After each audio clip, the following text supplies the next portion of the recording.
อนนี้เรามีลมหายใจอยู่แล้วใช่ไหมแต่เราไม่ได้ฝึกสติอยู่กับมันมันก็อยู่กับเราถึงวันตายนั่นแหละแต่เราจะไม่ได้บุญกับมันเลยเนาะเท้าเดินอย่างนี้นะถึงวันที่เราจะเดินไม่ไหวเดินไม่ได้แต่เราก็ไม่ได้บุญกับมันเพราะเราไม่ได้มาเจริญสติกับมัน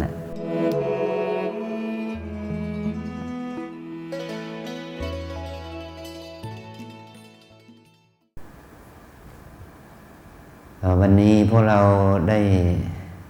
นำเอาสิ่งที่มีค่าที่สุดของชีวิตมีค่าที่สุดนะของชีวิตน้อมนำมาบูชาพระรัตนตรัยนะสิ่งที่มีค่าที่สุดของชีวิตก็คือตัวเราเองนะลูกนะตัวเราเองนะเราเอามาบูชาพระรัตนตรัยเนี่ยใช้มือปฏิบัติบูชากราบไหว้เนาะใช้เท้าปฏิบัติบูชาเดินอย่างมีสติใช้การหายใจเข้าออกอย่างมีสติอย่างนี้เป็นต้นนะเรียกว่าเอาสิ่งที่เรามีอยู่แล้วนะเอาสิ่งที่เรามีอยู่แล้วเนี่ยเอามาเป็นที่ตั้งของบุญนะเอามาเป็นบ่อเกิดของบุญทำให้บุญเกิดขึ้นที่นี่นะเป็นเนื้อนาบุญของเรานี่เนื้อนาบุญก็อยู่ที่ตัวเรานะตัวเราเป็นเนื้อนาบุญของเราเนาะดีกว่านะตัวเราเป็นเนื้อนาบุญของเราเนาะอาจารย์จะเอาเปรียบเทียบหน่อยเนาะของใกล้ตัวนี่แหละ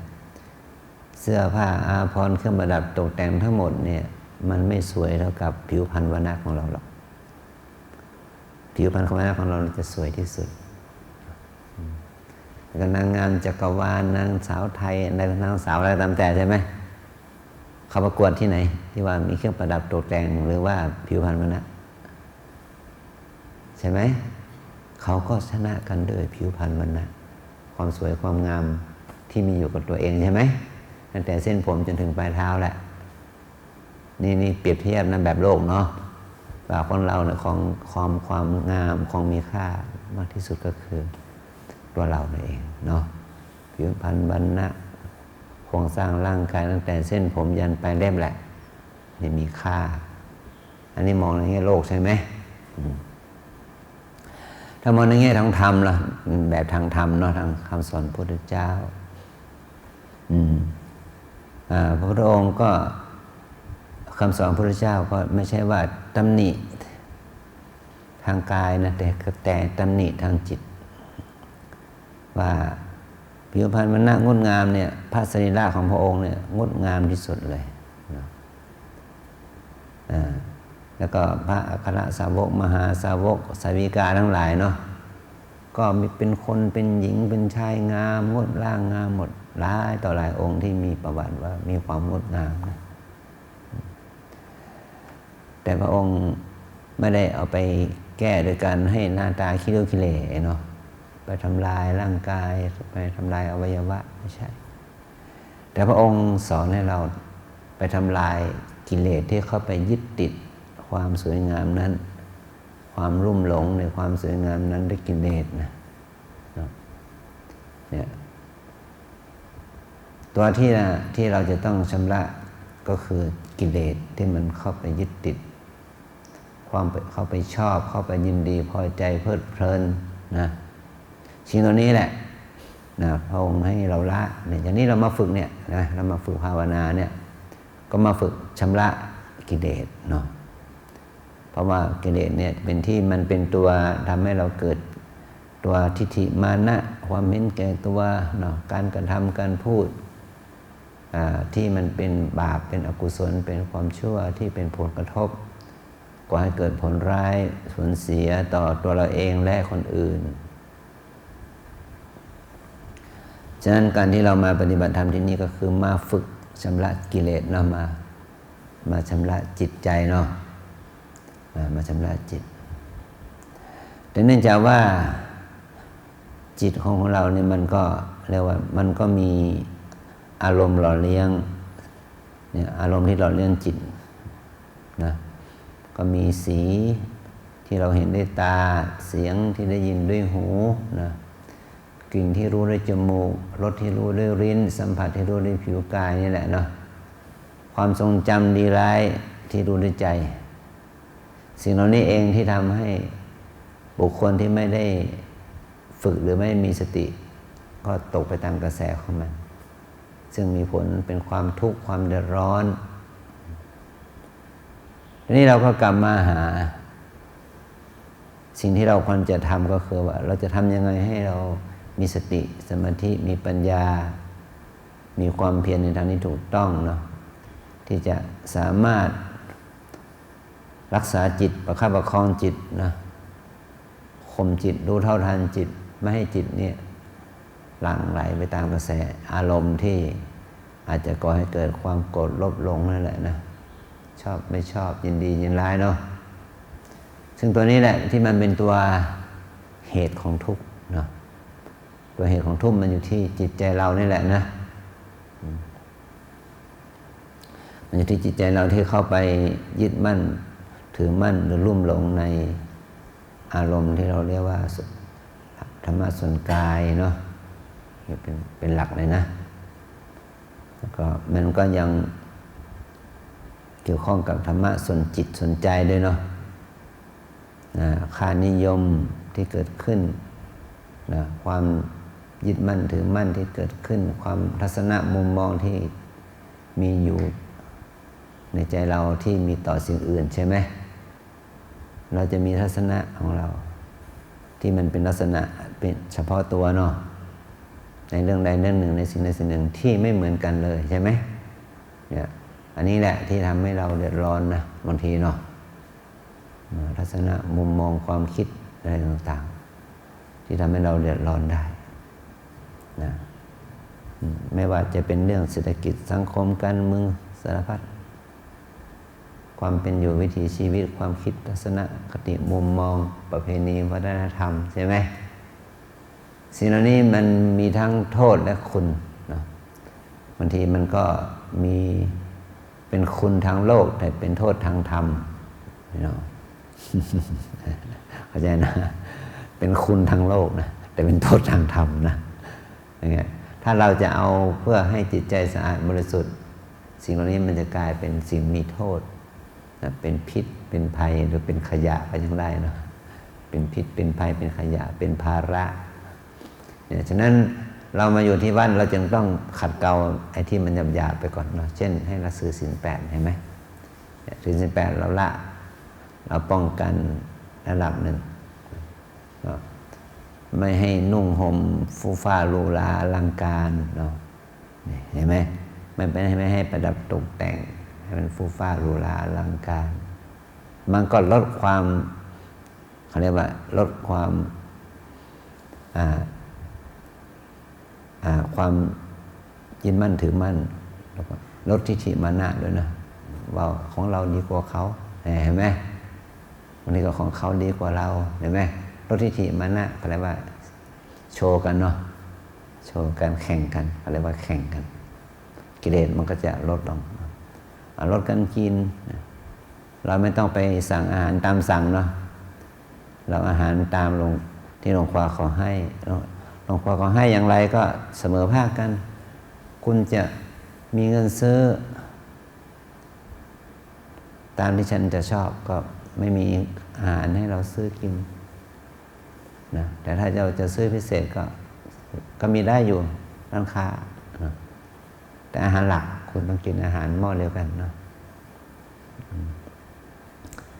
เนี่ยอย่างนี้เป็นต้นนะแต่ถ้าใจสปอร์ตนะเราอยากจะกินสิ่งนี้นะสมมติว่าเราจะอยากกินข้าวซอยถ้าไม่ได้กินมั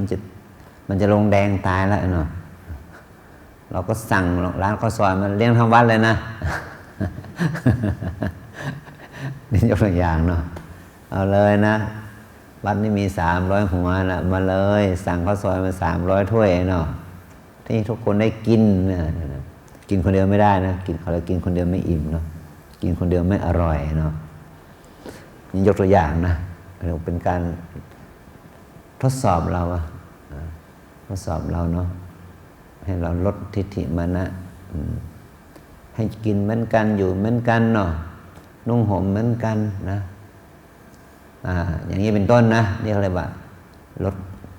กิเลสที่มันทำให้เกิดความเหลื่อมล้ำภาษาชาวบ้านเรียกว่ามันเหลื่อมล้ำเนาะลดความเหลื่อมล้ำใครจะมายังไงก็อยู่ในฐานะที่ใกล้เคียงกันนะแต่เราจะได้อะไรสักสิ่งใดสิ่งหนึ่งในจากวัดนี่อาจจะดีหน่อยเริ่มกันหน่อยอันนั้นมันเป็นตามสภาพของวัดแหละแต่เราจะได้ฐานะนั้นหรือไม่ก็อยู่ที่บุญเรานะอาจจะได้ห้องมีหน้าต่างสองข้างอีกคนหนึ่งอาจจะมีหน้าต่างบานเดียว อะไรประเภทนี้นะอย่างเงี้ยนะคนอื่นเขาได้หน้าต่าง4 บานเรามีได้แค่2 บานอะไรอย่างเงี้ยเนาะทิศทางลมอาจจะแตกต่างกันนิดหน่อยตามสภาพของอาคารและสถานที่อะไรอย่างนี้เป็นต้นนะอันนี้ก็กำลังบุญของใครของมันแล้วนะเรามาอยู่นี่อาจจะได้อาหารถูกใจเนาะแต่อาหารมะลังเปิงนี่ถูกปากทุกคนนะจำไปเลยเนาะอาหารมะลังเปิงนี่เป็นแม่ครัวทำให้เรากินถูกปากทุกคนเลยแต่อาจจะถูกใจหรือเปล่าไม่รู้เนาะถูกปากกับถูกใจไม่เหมือนกันนะนี่ภาษาคนกับภาษาพระภาษาคนนี่ถูกปากเนาะแต่ภาษาพระได้ว่าถูกใจนะมีอาหารชนิดไหนบ้างที่ไม่ถูกปากมีไหมไม่มีมันต้องผ่านปากของคนนี่ถูกปาก ถูกปากถูกลิ้นเนาะจะถูกใจหรือเปล่าเนี่ยชอบไม่ชอบนะวัดลำเพิงเป็นอาหารที่ถูกปากทุกคนเลยแต่อาจจะไม่ถูกใจทุกคนนะถ้ามันถูกปากด้วยถูกใจด้วยก็คือโชคดีเนาะได้กินอาหารถูกปากถูกใจนะอย่างนี้นะหนูนะกินอาหารวัดลำเพิงถูกใจนะลูกถูกปากเลยเนาะ อย่างนี้เป็นต้นนะถูกปากนั่นคือว่ากินเพื่ออยู่ได้นะ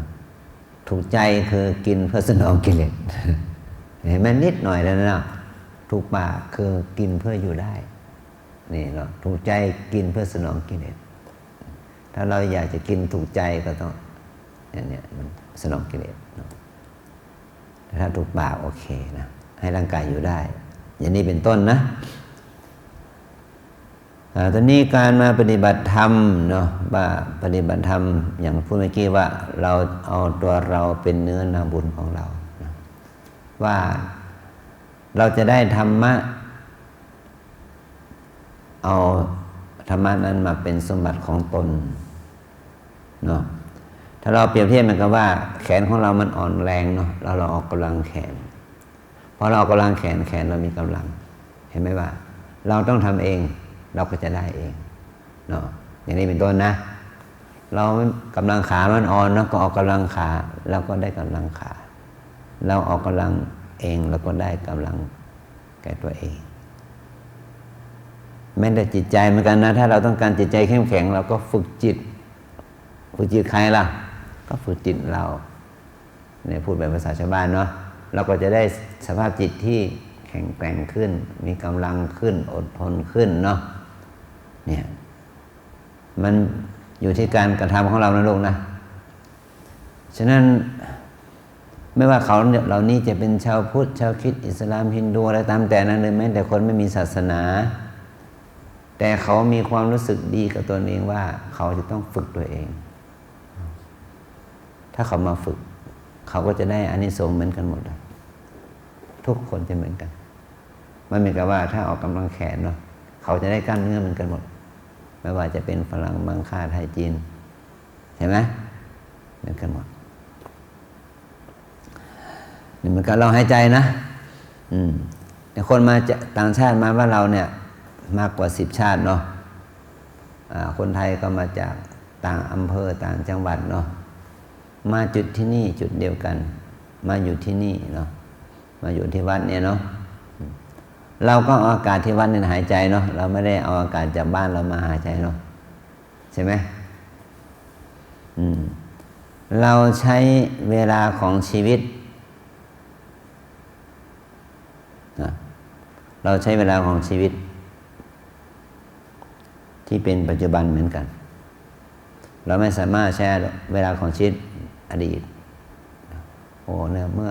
10 ปีที่แล้วนะฉันหนุ่มกว่านี้ฉันแข็งแรงกว่านี้อย่างนี้เนาะเมื่อ30 ปีที่แล้วนะโยมเนาะฉันหนุ่มกว่านี้ฉันแข็งแรงกว่านี้ไม่ต้องมาพูดถึงละเนาะเนี่ยเอาเวลาที่เป็นจริงของชีวิตก็คือวันนี้เดี๋ยวนี้แต่ที่นี่เท่านั้นที่จะเอามาเป็นประโยชน์ได้นะพรุ่งนี้มีอยู่ไหมพอแม่วานเราคิดถึงพรุ่งนี้ใช่ไหมพรุ่งนี้จะมาวัดเนาะวันนี้มีแล้วเนาะพรุ่งนี้มันจะกลายเป็นวันนี้ทันทีฉะนั้นเราไม่สามารถเอาเวลาของพรุ่งนี้มาใช้วันนี้ได้ เพราะว่ามันยังเป็นอนาคตนี่เหมือนกับว่าเราพูดว่าพรุ่งนี้จะมาวัดอย่างเงี้ยพอมาวัดจริงๆก็คือมาวันนี้เนาะเนี่ยมาวันนี้แหละมาวันนี้แต่เราคิดว่าพรุ่งนี้จะมาวัดอย่างนี้เป็นต้นเนาะแล้วเมื่อคืนนี้เราคิดว่าพรุ่งนี้จะเป็นอย่างไรเนาะมันก็ไม่สามารถรู้ได้ใช่ไหมมันจะรู้ได้ก็เมื่อเป็นวันนี้รู้แล้วเนาะวันนี้นั่งที่นี่นะพรุ่งนี้จะเป็นยังไงเป็นอย่างนี้เองเนาะนะ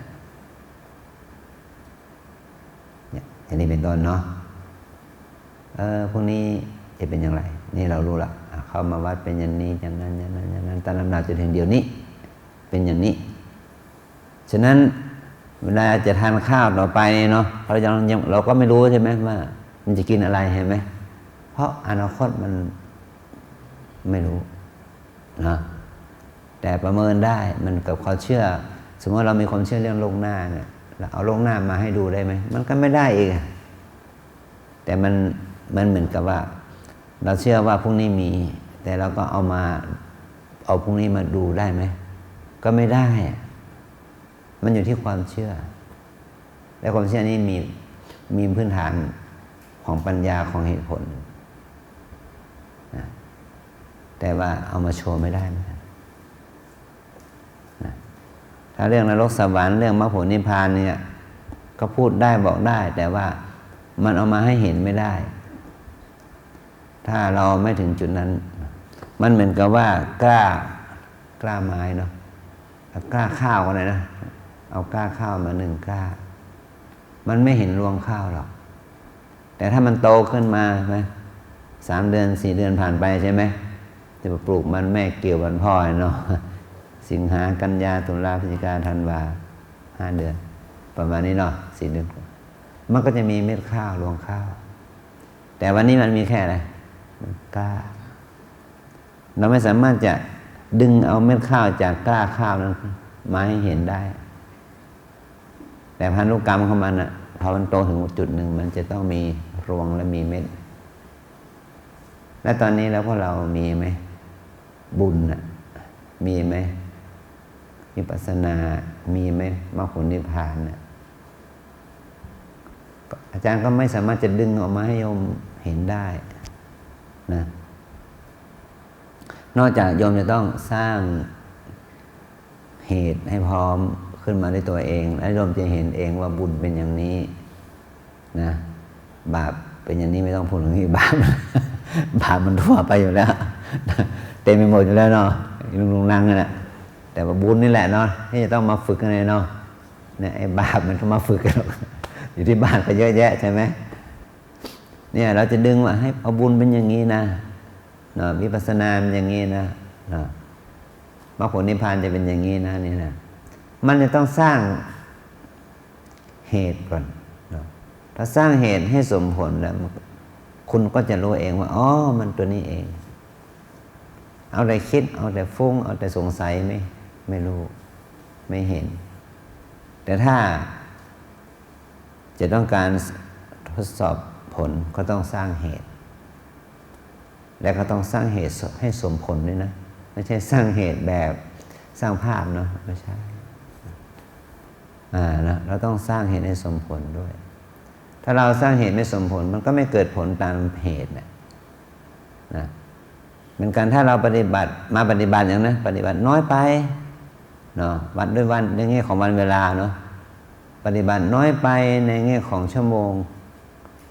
แน่นอนว่าเรามี24ชั่วโมงต่อวันเท่ากันนะถ้านับว่าในแง่ของวันเวลาใช่ป่ะ1 เดือนเนาะ1 อาทิตย์อะไรอย่างนี้เนาะต่อมาก็ว่าในแง่ของวันเวลาในวันหนึ่งมีชั่วโมงกี่ชั่วโมงเนาะในแง่ของชั่วโมงกี่นาทีเห็นไหมในแง่ของนาทีกี่วินาทีด้วยนะอย่างนี้เนาะฉะนั้นถ้าเราไม่ให้คุณค่าของวินาทีเราก็จะได้นาทีที่ไม่มีค่าถ้าเราไม่ให้คุณค่าของนาที1 ชั่วโมงก็ไม่มีค่าถ้าเราไม่ให้คุณค่าของชั่วโมง1 วันก็จะไม่มีค่านะถ้าเราไม่มีค่าไม่ให้ค่าของวันใช่ไหม1 เดือนมันก็ไม่มีค่าถ้าเราไม่ให้ค่าของเดือน1 ปีมันก็ไม่มีค่าใช่ไหมถ้าเราไม่ให้คุณค่าของปี1 ชาติมันก็ไม่มีค่าเนี่ยมันเพราะอะไรมันเสริมขึ้นมาในลำดับใช่ไหมนี่ถ้าเราถอนลงไปนะให้มันลดลงจนถึงวินาทีละถ้าเราสามารถสร้างคุณค่าของวินาทีได้วินาทีมันต่อเนื่องเป็นนาทีนาทีนี่มีค่าเนี่ยหายใจเข้าหายใจออกเนี่ยพองหนอยุบหนอเนี่ยถ้าหายใจยาวๆลึกๆนะมันไม่เกิน5 ครั้งมันก็หมดไปแล้ว1 นาทีถ้าคนหายใจยาวกว่านั้นนะ3 ครั้งก็หมดไปแล้ว1 นาทีถ้าเรามีสติสมาธิมีความเพียรประคององค์การหายใจเนาะภาวนาพอช้าๆเนาะอยู่บางทีพองหนอ1 ครั้งเนี่ยกินมาแล้ว5 วินาที10 วินาทีนะบางที15 วินาทีนะคนหายใจยาวๆนะอย่างเนี้ยนะถ้าเราประคองจิตให้อยู่กับลมหายใจเข้าออกเนาะสติมีสมาธิมีความเพียรมีหลักเนี่ยความฟุ้งซ่านความโลภโกรธหลงมันดับนี่แสดงว่า1 นาทีก็มีค่าทันทีเป็นอะไรเป็นบุญ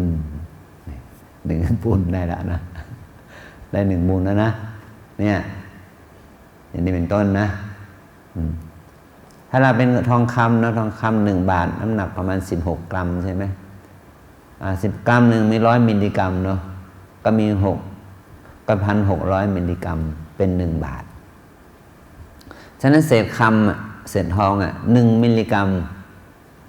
มันก็จะมีค่าเพราะมันรวมกันแล้วเนาะมันเป็นกรัมหลายๆกรัมมันก็เป็น1 บาทเห็นไหมฉะนั้นเงินทองคำ1 บาทโดยน้ำหนักใช่ไหมราคาสมมติ30,000เนาะเนี่ยเราเอา30,000ตั้งเอา16 กรัมไปหารสิมันจะได้เท่าไหร่ต่อกรัมใช่ไหมเอา1 กรัมมาหารอีกเนาะ1 มิลลิกรัมมันจะราคาเท่าไหร่มันก็มีค่านะแต่มันมีค่าฉะนั้นทุกลมหายใจก็นั่นแหละคือค่าของชีวิตนะวันนี้เราจะหายใจกี่หนเนี่ยฮะเราจะหายใจกี่หนวันนี้เอาวันหนึ่งนานไปเนาะเอาชั่วโมงเราจะหายใจกี่หนนาทีหนึ่งเราจะหายใจกี่หนใช่ไหมส่วน1 นาทีเราหายใจ3 หนละถ้านาทีนึงก็3 68 180 หนนี่เห็นไหมก่อนชั่วโมง1ก็180 ครั้งถ้าเรามีสติการหายใจอย่างนั้น180 ครั้งใน1 ชั่วโมงนี้นะนี่เราก็ได้บุญ1 ชั่วโมงเนาะเนี่ยนะเราทำอย่างต่อเนื่องเนี่ยนะวันนี้แล้วกี่ชั่วโมงล่ะในการหายใจยังมีสติเนาะอย่างเนี้ยเราต้องเห็นคุณค่าของชีวิตเป็นวินาทีเลยเนาะเป็นวินาทีเลยในการดิจิตอลเขายังแบ่ง1 วินาทีเป็น100 ส่วนในส่วนนักกีฬาที่เขาชนะกันเสี้ยวของวินาทีคนหนึ่งได้เหรียญทองได้20 ล้านคนหนึ่งได้เหรียญเงินได้10 ล้านเนาะเห็นไหมอย่างนี้เป็นต้นเนาะมันลดลงครึ่งเลยนะแค่ชนะกันแค่เสี้ยววินาทีได้กำไรไปเท่าตัวแพ้ไปเสี้ยววินาทีลดลงมาครึ่งหนึ่งเห็นไหมมีค่าไหมล่ะบางอย่างมันมีค่ามากแต่ถ้าเราไม่มองอะไรเงื่อนไขนี้เลยเราจะปล่อยเวลาของเราผ่านไปใช่ไหมวันนี้วันที่เท่าไหร่ล่ะ 25นะ25 ตุลาเหลืออีกแค่วันแค่6 วันก็หมดเดือนตุลาแล้วก็เหลืออีกแค่2 เดือน2 เดือนกับ6 วันก็หมดปีเห็นไหมปี66นี่มันจะมีกลิ่นอยู่ติดปลายจมูกเนาะปี66เนี่ยเพราะอะไรเพราะเรากำลังได้เคยฉลองส่งท้ายปีเก่าตอนรับปีใหม่นะสมมติข้ามปีเนาะยังมีกลิ่นอยู่เลยนะกลิ่นปีใหม่มันจะมีกลิ่นปีใหม่นะหนูนะมันจะหมดปีแล้วเห็นไหมและหมดปีก็คือนะชีวิตของเราก็หมดไป1 ปีหมดไป365 วันหมดไป12 เดือนคืนไหมได้คืนไหมไม่ได้คืนถ้าเราปล่อยเวลาไปเปล่าประโยชน์นี่แหละที่ว่าปีหนึ่งก็ไม่มีค่าไงไปค่าน้อยเห็นไหม12 เดือนก็หมดไป365 วันก็หมดไปใช่ไหมฉะนั้นเรามาที่นี่เราจึงอยากจะให้เราทั้งหลายเนี่ยเนาะลุกพ้นให้เห็นคุณค่าของเวลาของชีวิตนับค่าของชีวิตเป็นวินาทีนะเหมือนกับให้ได้มีทองคำหนักแค่เสี้ยวของมิลลิกรัมก็เก็บไว้เนาะมันสะสมเป็นมิลลิกรัมเป็นกรัมขึ้นมาเนาะก็จะเป็นบาทเนาะขายเป็นกรัมก็ขายได้แล้วเนาะเป็นบาทก็มีราคาใช่ไหมอย่างนี้เป็นต้นนี่เปรียบเทียบเนาะฉะนั้น3 วันของเรา5 วัน7 วันก็แล้วแต่นะอย่าคิดว่าอยู่เพื่อฆ่าเวลาฆ่าคือคนละครังนะคนละครังไม่เอสนาเนาะฆ่าเวลาเราว่าเป็นตอคอควายเนาะคอควายสนาไม่เอกฆ่าคอกับละครังกับคอควายเนาะคุณค่าคุณค่าของเวลาเนาะค่าของเวลากับค่าเวลามันไม่เหมือนกันนะค่าเวลาดูหนังค่าเวลาเล่นนั้นเล่นเกมค่าเวลาไปเนาะแต่ความจริงแล้วเวลามันฆ่าเราเนาะเพราะว่าเราทำชีวิตให้ด้อยค่านะเราทำชีวิตให้ด้อยค่านะมันเวลาก็ฆ่าชีวิตเราเพราะเราปล่อยชีวิตให้ด้อยค่าเนาะฉะนั้นมันอยู่ที่นี่จึงเป็นสิทธิ์ของเรานะแต่เราก็อยากจะส่งเสริมให้เราใช้สิทธิ์ที่ควรใช้สิทธิ์ที่จะหายใจอย่างมีบุญเนาะหายใจอย่างได้บุญนะเนี่ยก็คือการมีสติสัมปชัญญะอยู่กับปัจจุบันขณะไม่ว่าขณะนั้นจะเป็นการเดินการนั่งการยืนการนอนเนาะทำทุกสิ่งทุกอย่างขอให้มันได้ประโยชน์จากเวลาเนาะเพราะว่าอย่างที่กล่าวมาแล้วว่าเวลาที่มันผ่านไปแล้วมันนำกลับคืนไม่ได้นะหนูก็จะคิดว่าโอ้หนูยังเล็กอยู่นะยังมีเวลาอีกหลายปีนะก็ไม่แน่นะลูกนะเด็กตายก็จะแย่เนาะเป็นหนุ่มเป็นสาวตายก็จะแย่เนาะคนเฒ่าคนแก่ก็คิดว่าโอ้ยังไงก็ตายอยู่แล้วเนาะอีกไม่นานก็ตายแล้วทำอะไรกันนักหนาเนาะคิดไม่ได้นะทำยังไงก็ไม่ได้เหมือนกันเนาะเพราะว่าชีวิตของเรานั้นเมื่อดับธาตุดับขันธ์ในชาตินี้แล้วเนี่ยเราจะต้องเกิดใหม่ในรูปใหม่นามใหม่ชีวิตใหม่ข้างหน้าเนี่ยนะชีวิตของเราจะเป็นยังไงเนาะมันเหมือนกับว่าเราจะไปอยู่บ้านใหม่เราขนอะไรไปบ้างเนาะเราขนอะไรไปบ้างเราเอาอะไรไปบ้างเนาะไปอยู่บ้านใหม่ถ้าเราเอาข้อมูลที่ดีไปสมมติว่าเราจะซื้อโทรศัพท์เครื่องใหม่เนาะเครื่องของเราเนี่ยเต็มไปด้วยข้อมูลที่ดีเนาะเราก็จะล้างเนาะล้างข้อมูลโยกข้อมูลทั้งหมดจากข้อมูลเครื่องเก่าเนี่ยไปอยู่เครื่องใหม่เครื่องใหม่ของเราก็มีข้อมูลเพียบเลยเนาะข้อมูลที่ดีเพียบเลย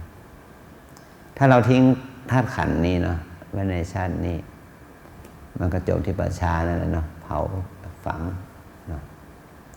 แต่ว่าข้อมูลคือความดีงามบุญกุศลบารมีธรรม มันจะติดอยู่ในจิตใจของเราไปเกิดในภพใหม่ชาติใหม่ก็จะเป็นเด็กที่ดีลูกที่ดีหลานที่ดีนะเยาวชนที่ดีต่อไป เพราะว่าเราได้เก็บข้อมูลที่ดีจากชาตินี้ไปสู่ชาติหน้านะหนูเนาะดีนะลูกนะดีนะอย่างนี้เป็นต้นนะฉะนั้นการมาฝึกนี่เราเลยว่ามาฝึกเจริญวิปัสสนากรรมฐานวิปัสสนากรรมฐานแล้วก็คือกรรมะแปลว่าการกระทำฐานนะแปลว่าที่ตั้งวิปัสสนาแปลว่าปัญญาเห็นแจ้งคือมาฝึกให้เกิดปัญญาเห็นแจ้งคือรู้ความจริงของชีวิตเทคนิคในการฝึกที่เราเรียกว่าการเจริญสติปัฏฐาน4สติปัฏฐานแบบที่ตั้งการเจริญสติ4อย่างคือ1กาย2เวทนา3จิต4ธรรมนี่เรียกว่าที่ตั้งของการเจริญสติ4อย่างเพื่อให้เกิดปัญญาเนาะเอาทุกคนว่าตามนะวิปัสสนากรรมฐานตามแนวสติปัฏฐานมี4อย่าง1กาย2เวทนา3จิต4ธรรมวิปัสสนากรรมฐานตามแนวสติปัฏฐานมี4อย่าง1กาย2เวทนา3จิต4ธรรม1กาย2เวทนา3จิต4ธรรม1กาย2เวทนา3จิต4ธรรม1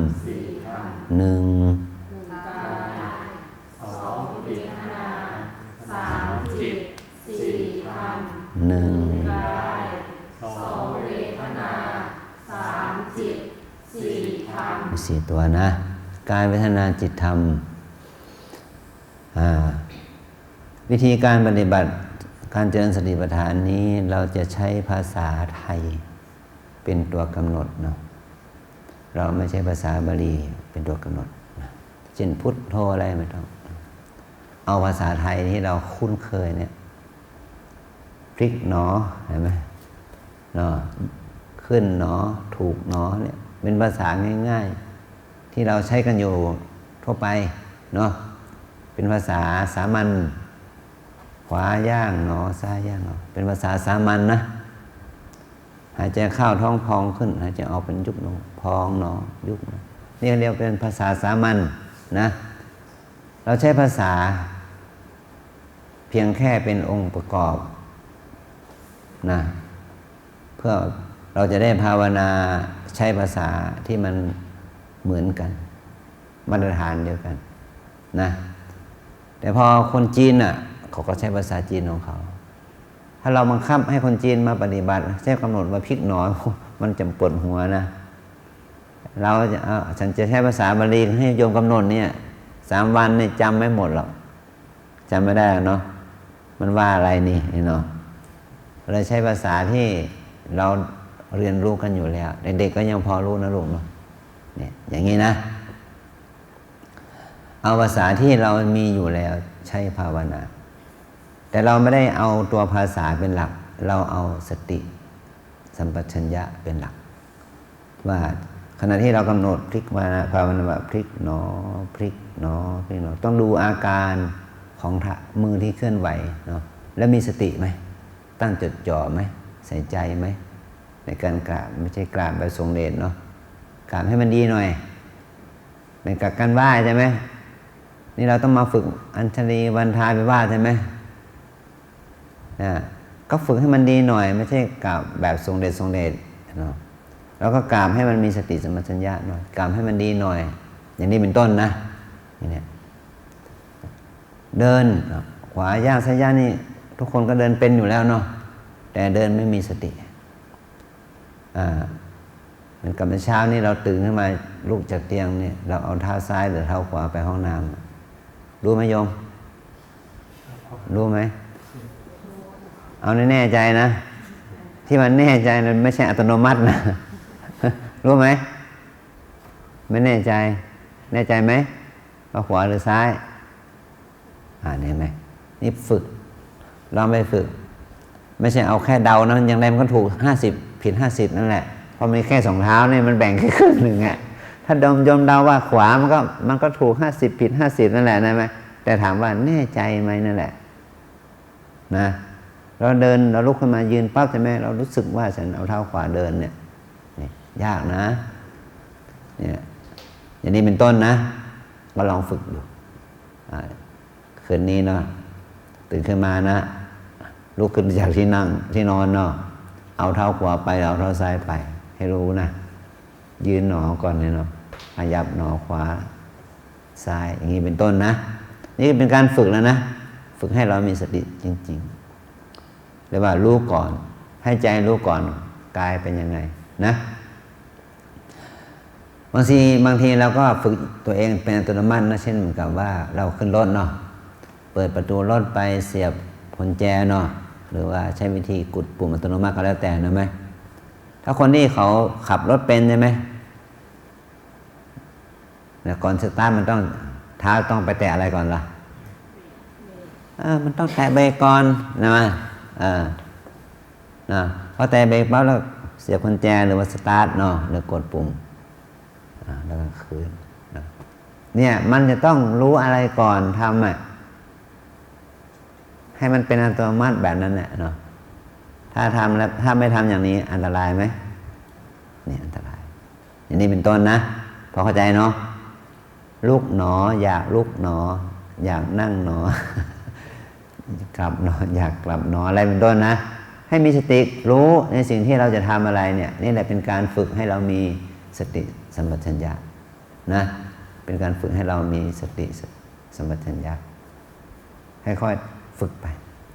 พอฝึกบ่อยๆมันจะกลายเป็นความเคยชินเลยอย่างที่ว่านะถ้าเราเป็นนักขับรถเนาะมันก็ต้องขับอย่างนี้ทุกครั้งไหม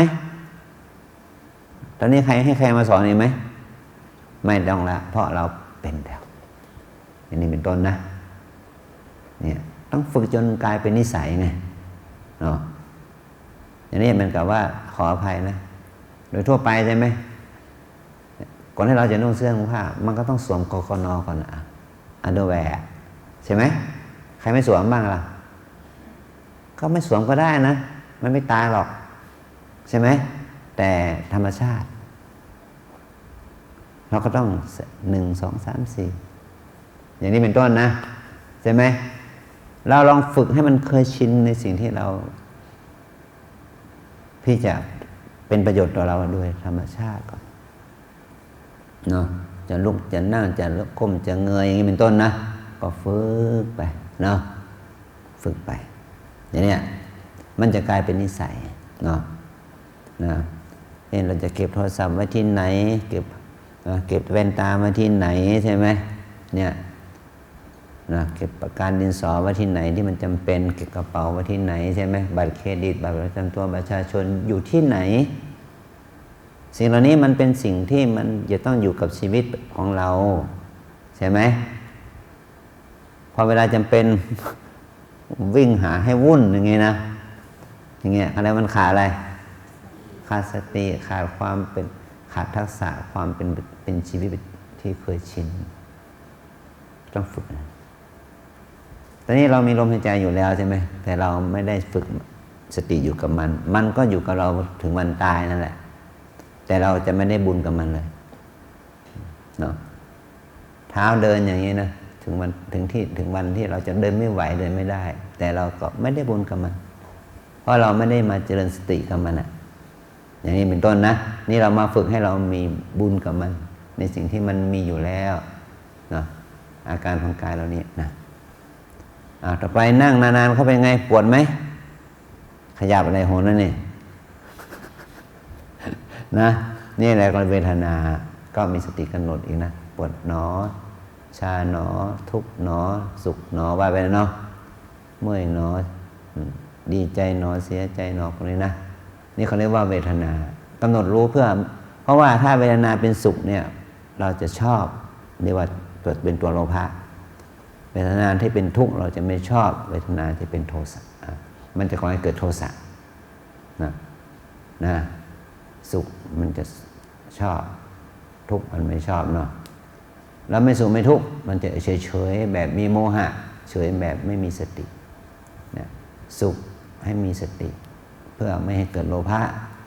ทุกข์ให้มีสติเพื่อไม่ให้เกิดโทสะเฉยก็ให้มีสติเพื่อไม่ให้เกิดโมหะให้มีสติเวลานั่งเดินอยู่เนาะมันใจมันคิดล่ะคนเรามันจะคิดหลายอย่างเนาะคิดประกอบด้วยราคะบ้างโทสะบ้างโมหะบ้างฟุ้งซ่านบ้างเนาะหดหู่บ้างเนาะไอ้หดหู่นี่เป็นยังไงก็ไอ้โรคซึมเศร้าเนาะเป็นโรคซึมเศร้าเนาะอยู่ที่ไหนก็ซึมเศร้าไม่เห็นไหมหดหู่มีปัญหานะบางคนฆ่าตัวตายยิงตัวตายกระโดดน้ำตายก็เพราะความหดหู่นี่แหละอยู่กับความหดหู่เห็นไหมอีกประเภทหนึ่งคือเป็นโรคประสาทโรควิกลจริตฟุ้งซ่านเห็นไหมฟุ้งซ่านมากเกินไปคิดไม่มีลิมิตเนาะกลายเป็นโรคฟุ้งซ่านเนี่ยหดหู่ก็เสียฟุ้งซ่านก็เสียเห็นไหมและบวกเข้ากับความโกรธความโลภความหลงเข้าไปอีกเนาะเท่านั้นแหละเนาะจมมันอยู่กับบาปที่เกิดทางใจกับตัวเองเอาความรู้สึกที่ไม่ดีทำร้ายตัวเองจนหมดสภาพเนี่ยพระพุทธเจ้าทรงสอนให้เราออกจากความหดหู่ความฟุ้งซ่านความโลภโกรธหลงนี้โดยการมีสติอีกเห็นไหมเนี่ยการมีสติเข้าใจเนาะชอบไม่ชอบง่วงฟุ้งสงสัยต่างๆเนาะอันที่สี่ธรรมเนาะกายเวทนาจิตธรรมเนาะธรรมก็คือสิ่งที่ปรากฏทางตาหูจมูกลิ้นกายใจเรานั่นเองเมื่อเรามีตามีหูจมูกลิ้นกายใจใช่ไหมอันนี้เป็นภายในก็มีสีเสียงกลิ่นรสสัมผัสธรรมอารมณ์เป็นภายนอกสิ่งเหล่านี้มันก็จะกระทบกันเพราะว่ามันกระทบกันทุกวันอยู่แล้วไงตั้งแต่ตื่นนอนถึงหลับนอนหรือแม้แต่หลับนอนยังฝันนะเนาะมันก็กระทบกันโดยธรรมชาติอยู่แล้วไม่ได้ในความฝันอย่างที่ว่านะในฝันยังก่อให้เกิดทุกข์เกิดสุขใช่ไหมเกิดบุญเกิดบาปได้อีกเราก็ต้องเจริญสติฝึกเนาะให้การเห็นได้ยินกลิ่นรสสัมผัสที่เป็นปกติอยู่แล้วให้มันเป็นไปทางบุญนะให้เป็นไปในทางบุญก็คือมีสติเห็นหนอได้ยินหนอถ้าอย่างนี้ต้องฟังหนอนะครับเดี๋ยวมันจะฟุ้งเนาะฟังหนอ ดึงจิตมาฟังนะไม่ใช่ได้ยินหนอมันจะแว่วไปนะหลวงพ่อพูดอะไรอ่ะไม่รู้จำไม่ได้ในแสดงว่ามันได้ยินหนอมาหรือมันฟังหนอ มันได้แค่ได้ยินผ่านหูนะมันไม่ฟังแต่ถ้าตั้งใจฟังมันถึงจะรู้นะฝึกให้เรามีสติจนเคยชินอย่างที่ว่านะเห็นหนอยินหนอกลิ่นหนอรสหนอสัมผัสเย็นเย็นหนอสัมผัสร้อนก็ร้อนหนอตึงก็ตึงหนอหย่อนก็หย่อนหนออย่างนี้นะเย็นร้อนอ่อนแข็งหย่อนตึงอะไรมากระทบกายก็ให้รู้ตามนั้นต่อไปถ้ามันไม่ทันนั้นลงสู่ใจแล้วนี่ชอบใจไม่ชอบใจฟุ้งซ่านรำคาญสงสัยไม่เป็นสารพัดล่ะก็กำหนดตัวนั้นอีกนะฟุ้งซ่านหนอรำคาญหนอสงสัยหนอกังวลหนอกดหนอโลภหนอนะกำหนดจนกว่ามันจะดับระงับไปไม่ใช่ครั้งเดียวนะภาวนาบางที5 ครั้ง 10 ครั้ง30 นาที5 นาทีโดยซ้ำไปถึงจะดับนะเราต้องสู้ให้เรารู้ว่านี่คือถ้าเราพูดเป็นภาษาชาวบ้านเนี่ยนี่คือตัวฉัน นี่แหละตัวฉันนะหรือว่านี่คือสันดานของฉันนะเนาะนี่คือนิสัยของฉันนะเนาะแต่ว่าเราจะปล่อยอย่างนั้นหรือว่าเราจะแก้เห็นไหมถ้าปล่อยอย่างนี้มันก็เสียไปเรื่อยเสื่อมไปเรื่อยถ้าแก้ก็มีโอกาสอยู่เนาะเราจะมีบุคคลที่เอาของเก่าๆเนาะเต็มไปด้วยสนิมเนาะแต่มันเนื้อเหล็กมันดีเนื้อโลหะมันดีเขาก็เอามาล้างน้ำยาเนาะไขน็อตไขอะไรล้างกลายเป็นวัตถุโบราณมีค่าได้ต้องล้างสนิมออกก่อนเนาะชุบใหม่ล้างใหม่กับเพิ่มมูลค่านะเพราะว่าของนี้จะกลายเป็นเราไม่ได้ขายที่ประสิทธิภาพที่ใช้งานปัจจุบันแต่เราขายค่าที่มันมีความหมายในอดีตแทนใช่ไหมเราไม่ใช่ขาย คุณภาพในการใช้งานของมันแต่นี่มันเป็นโชว์ประสิทธิภาพของมันในอดีตเนี่ยอย่างนี้เนาะเนี่ยเป็นตัวเรานะเมื่อตายไปแล้วกระดูกเส้นเอ็นเนื้อหนังเนาะหรือเสื้อผ้าอาภรณ์ของใช้ของบุคคลนั้นถ้าเป็นบุคคลประวัติศาสตร์เป็นวีรบุรุษเป็นรัฐบุรุษอะไรวะเนาะของเรานั้นจะมีค่าเนาะเก็บเข้าพิพิธภัณฑ์ส่วนตัวอะไรเนาะมีค่าหมดเนาะแม้แต่กระดาษชิ้นหนึ่งเนาะเนี่ยมีค่าหมดสำหรับเขาและสำหรับคนอื่นนะคนอื่นเห็นค่าของเขาแม้แต่ถิ่นที่เกิดเนาะจนถึงสถานที่ตายมีค่าหมดก็ต่อเมื่อคนคนนั้นได้สร้างค่าให้เกิดขึ้นเสียก่อนมันจะมีค่าต่อสังคมที่เขาจะเห็นค่าอย่างนี้เนาะเข้าใจนะลูกนะทุกคนมาที่นี่ก็เป็นคนมีค่าเนาะมีค่าต้องสร้างค่านะเพิ่มค่าเนาะแล้วเราจะได้อานิสงส์ฉะนั้นวิปัสสนาเนี่ยแปลว่าเห็นแจ้งเห็นแจ้งว่ากายใจเนี่ยที่เราเรียกว่าชายหญิงนะมันก็คือธรรมะนั่นเองธรรมะคืออะไรรูปธรรมคือกายนามธรรมคือใจรูปธรรมนามธรรมก็คือกายใจเนี่ยที่เราเรียกว่าคนสัตว์หญิงชายคนสัตว์หญิงชายก็คือรูปธรรมนามธรรมที่เกิดขึ้นตั้งอยู่ดับไปก็แสดงว่ารูปธรรมนามธรรมนี่ตกอยู่ในกฎแห่งธรรมสามประการที่ว่าอนิจจังทุกขังอนัตตาอนิจจังแปลว่าไม่เที่ยงเนาะทุกขังทนอยู่ในสภาพเดิมไม่ได้เนาะอนัตตาบังคับบัญชาไม่ได้เนาะเนี่ยเอาโยนเป็นตัวอย่างเลยเนาะมันไม่เที่ยงเนาะสภาพร่างกายเมื่อ30 ปีที่แล้วไม่ใช่อย่างนี้เนาะ50 ปีที่แล้วไม่ใช่อย่างนี้เนาะอย่างเงี้ยเนาะมันไม่เที่ยงมันเป็นทุกข์นะมันไม่ได้แข็งแกร่งแข็งแรงปกติเหมือนเดิมเนาะมันเป็นอนัตตาก็บังคับบัญชามันไม่ได้หยุดมันไม่ได้มันจะต้องเลื่อนไหลไปอย่างนี้แล้วเป็นเรื่องความเสื่อมใช่ไหมโยมผู้ชายเนาะและแม้แต่อีหนูนะลูกนะอีก10 ปีหนูก็ไม่เป็นอย่างนี้แล้วเนาะเขามาเรียกว่าหนูแล้วบางทีเป็นมาเขาเรียกว่าแม่ไปนะแม่คนแม่ลูกคนใหม่เนาะอายุ18 ปี20 ปีก็มีลูกได้แล้วเห็นไหมอะไรจะแน่เนาะอะไรจะเป็นมันจะไม่แน่นอนเลยเนาะเปลี่ยนแปลงได้เนาะพอเราต่อไปอาจจะเป็นคุณแม่ต่อเป็นคุณย่าเป็นคุณยายใช่ไหมเนี่ยได้เสมอเนาะแต่บางคนนี่ไม่ยอมฉันจะเป็นนางสาวอย่างเดียวนางสาวก็มีลูก5 คนเนี่ยเนาะปัจจุบันนี้เขาเรียกร้องสิทธิเป็นนางสาวเนาะนางสาวก็มีลูก5 คนอย่างนี้เป็นต้นเนาะเพราะว่านายก็มีลูก5 คนเหมือนกันเนาะเลยต้องเรียกร้องสิทธิเท่าผู้ชายเนาะเป็นนางสาวเหมือนเดิม อะไรอย่างนี้เป็นต้นนะอันนี้มันแค่เป็นรูปธรรมภายนอกเนาะสมมุติแต่ว่าเราจะเป็นนางสาวแต่มันก็คือร่างกายก็เป็นสภาพสว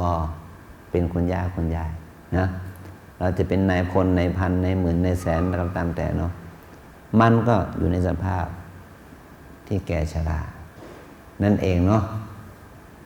กินน้อยนอนน้อยพูดน้อยเนาะปฏิบัติให้มากนะกินน้อยกิน2 มื้อนอนน้อยนอนไม่เกิน6 ชั่วโมงเนาะพูดน้อยคืองดพูดที่ดีที่สุดเนาะเราจะได้ดูแลตัวเองเนาะแล้วก็ปฏิบัติให้มากเนาะใส่ใจภาวนาอย่างที่ว่านะ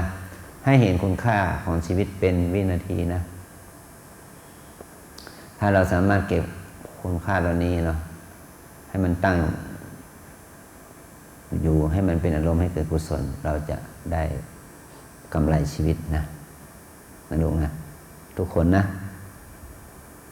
เดิน15 นาทีนะ15 นาทีสำหรับผู้ใหม่เนาะสำหรับคนเก่าก็เดิน20 หรือ30 หรือ1 ชั่วโมงก็แล้วแต่นะทำให้มากขึ้นแต่ถ้าเราทิ้งมาเป็น5 ปี10 ปีเริ่มใหม่ดีที่สุดค่อยๆกระตุ้น